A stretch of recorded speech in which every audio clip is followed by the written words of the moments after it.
सत्व आज का नहीं, ये तो अनंतकालीन है। इसके संस्कार बहुत दूर से संबंध रखते हैं। इसका संबंध बहुत गहराई के साथ है। इसे वृक्ष को आप समाप्त करना चाहते हैं, संभव नहीं। उसके खोल में जाकर के सोचना पड़ेगा इसकी जड़ें कितनी गहरी हैं। उन गहरी जड़ों के बारे में जब तक अनुमान नहीं लगाओगी, तब तक ऊपर से उस वृक्ष को समाप्त करने का पुरुषार्थ भले करो, किंतु वह बहुत जल्दी पुनः पनप जाएगा। आप लोगों ने देखा होगा या सुना होगा कि किसान जब चने की खेती करता है, चना बो लेता है, मावट पानी उसे उपलब्ध होता है, वो उग करके ऊपर आता है। फिर आता हुआ जो ही वो 5-6 इंच का होता है, थोड़ी या तो और ऊपर वो आता है, तो वह एक प्रकार से किसान उस पौधे को ऊपर से जहाँ से वह फूट रहा है, उसको अपने हाथ से क्या करता है, उसको खोंटते हैं। इसलिए खोंटते हैं खाने के लिए आ जाए काम में नहीं, किंतु मुख्य रूप से उसका उद्देश्य रहता है पौधा अब अपनी जड़ें जमा चुका है, अब इसे ऊपर जाता है तो एक ही शाखा के साथ ऊपर बढ़ेगा। यदि इसकी ऊपरी जो उन्नति कर रहा है उस भाग को हम खोंटते हैं, तो एक आध हफ्ते में 8 दिशा में एक उसके शाखा फूट जाती है, जिसके द्वारा वह छा जाता है, पौधा छायादार हो जाता है।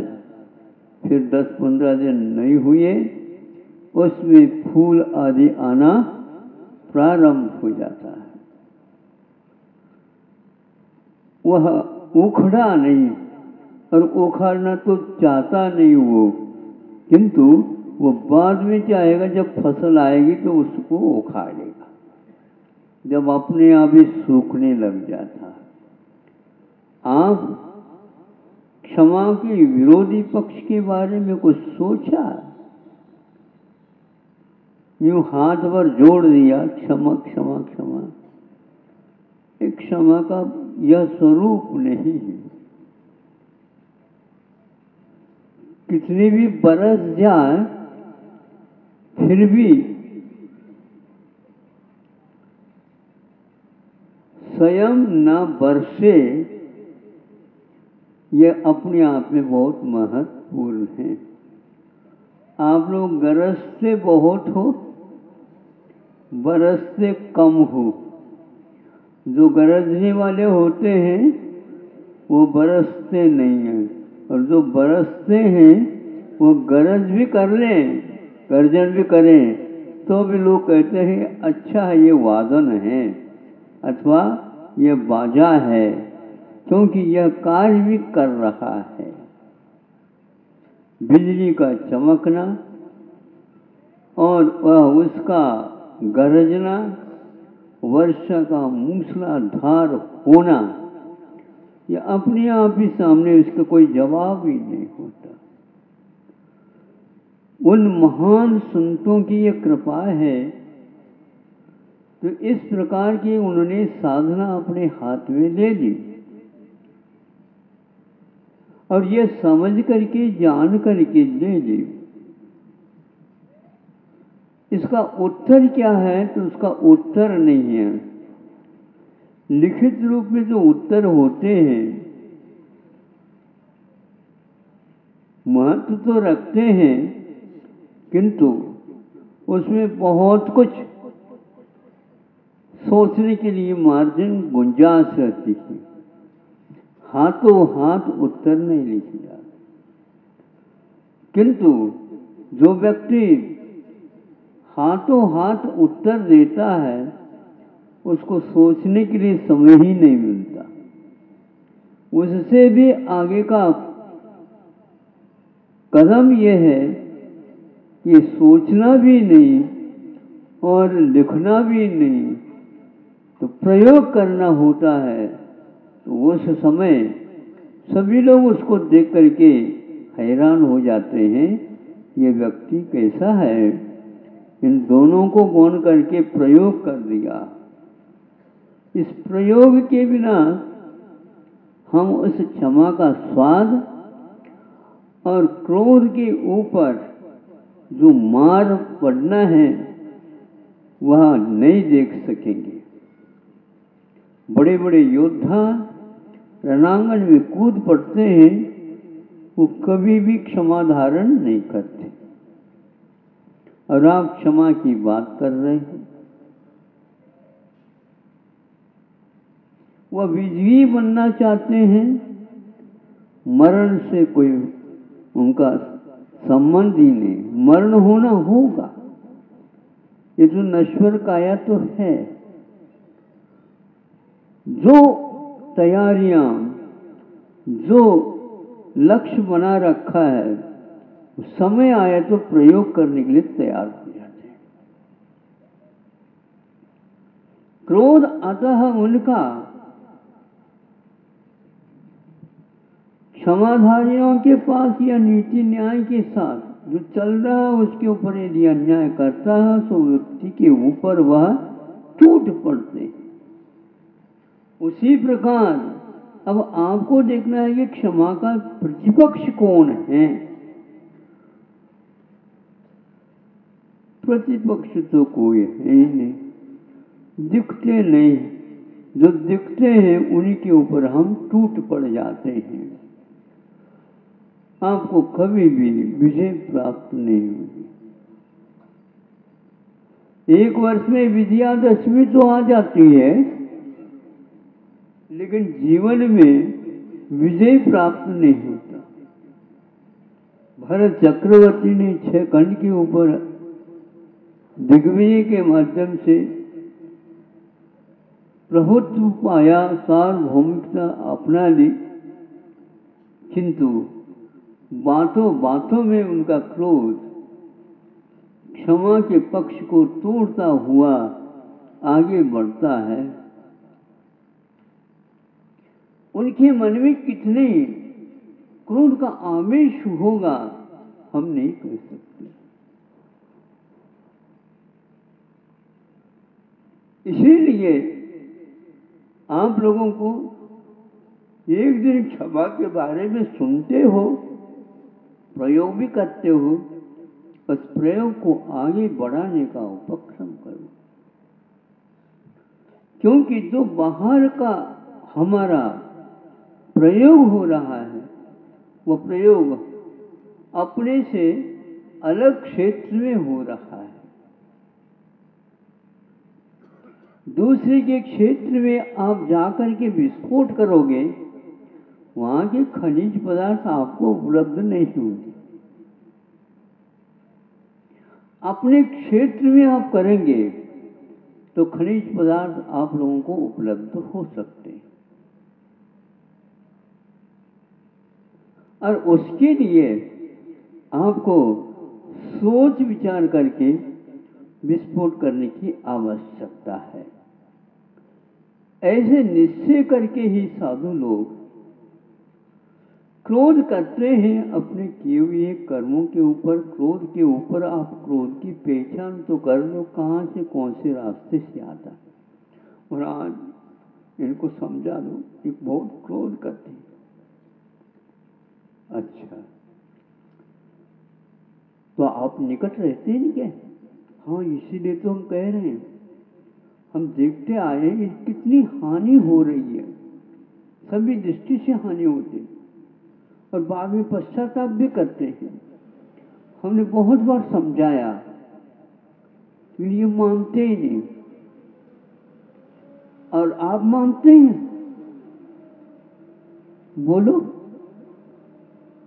जब आप भी नहीं मानते हैं तो आपकी बात वो कैसे मानेगी बता? सबके यही हाल है। बहू मानती नहीं, बहू कहती सास मानती नहीं, एक दूसरे के ऊपर कहते चले जाओ। कौन मनाए? न सास न बहू, कोई नहीं। स्वयं अपने यदि कर्तव्य करोगे सब कुछ ठीक ठाक हो जाएगा। एक व्यक्ति बैठा है एक स्थान पर, वहीं पर 3-4 कुत्ते भी बैठे हैं थोड़े से दूर पर। उसी बीच में उसको मनोरंजन की बात, तो कंकड़ हाथ में लेता है और कंकड़ को वो फेंक देता है। फेंक देता है, फेंकते ही वह उसके बीच में पहुंच गया कंकड़। थोड़ा सा बड़ा भी था। बस 4-5 जितने कुत्ते थे उसको मुख से पकड़ने के लिए धाव गए। एक दूसरे को उसको पकड़ पकड़ करके मुंह में ले करके उसको चबाने की चेष्टा कर रहे हैं। पुनः आकर के बैठ जाते हैं तो पुनः वह थोड़ी देर के बाद और करता है। जितनी बार किए उतनी बार उस पत्थर को चबाने में तो वो लगे, किंतु किंतु क्या है बताओ? इससे ठीक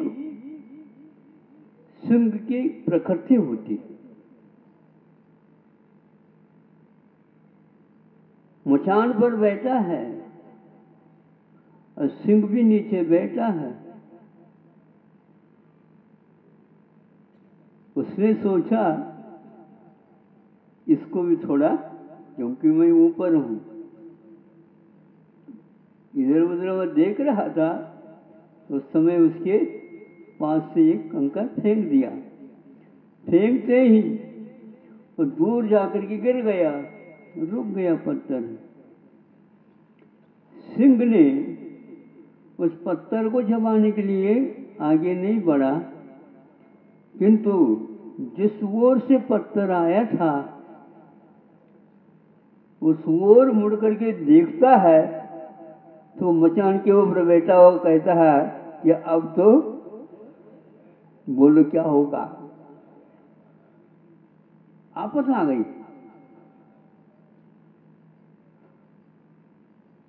क्योंकि वह सही मार करता है। किसके कारण यह आया है, कहां से आया है, उसकी बुद्धि उस ओर दौड़ती है। इतनी बार कहने के उपरांत भी संसारी प्राणी की बुद्धि इन कषायों के ऊपर अभी तक न दौड़ करके, जो कषाय नहीं हैं उनके ऊपर, जो स्वयं का नहीं है पर के ऊपर दौड़ लगाता है और उसके पीछे सब कुछ जिंदगी पूर्ण कर देता है। फिर भी वह पश्चाताप करता रहता है।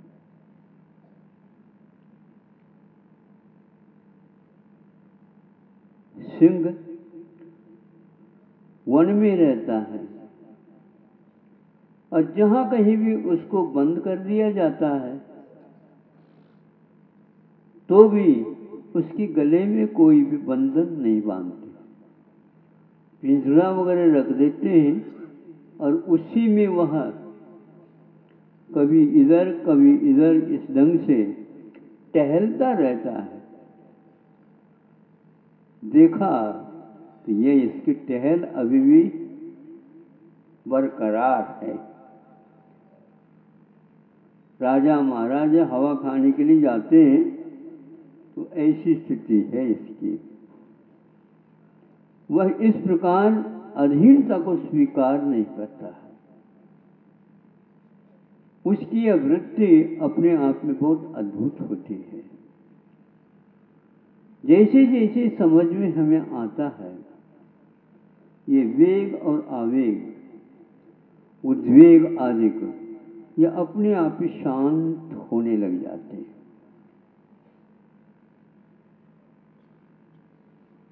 उद्वेग को शांत करने के लिए वो उद्वेग का कारण हमें पहले पहचानना होगा। हमारी शक्ति पूरी उद्वेग बढ़ाने में है या घटाने में है, ये भी हमें ज्ञात होना चाहिए। हर क्षण इसका यदि हम सावधानी से अध्ययन करते हैं, ज़्यादा समय नहीं लगेगा, वो अपने आप ही।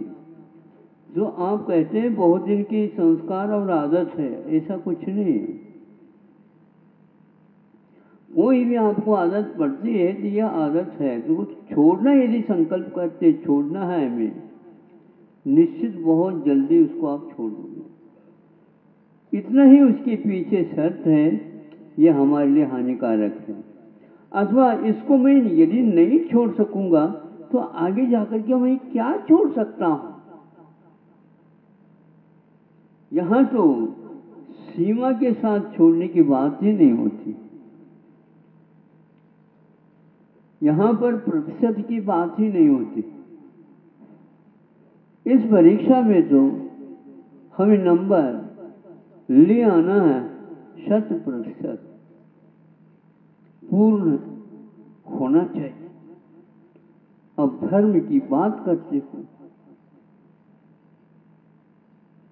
धर्म क्या वस्तु है ये समझे, और अधर्म इससे विकल्प में विपरीत वो कौन है जो हमारे साथ है क्या नहीं। हमारे साथ दूसरा भी है। ग्रंथों में लिखा गया, संसारी प्राणी मोही होकर के भी, अज्ञानी होकर के भी ये पहचानता है, इससे यह धर्म है, यह अधर्म है। धर्म की पहचान है, इसलिए रात के 12 बजे में भी धर्म स्वीकार करने के लिए तैयार नहीं होता।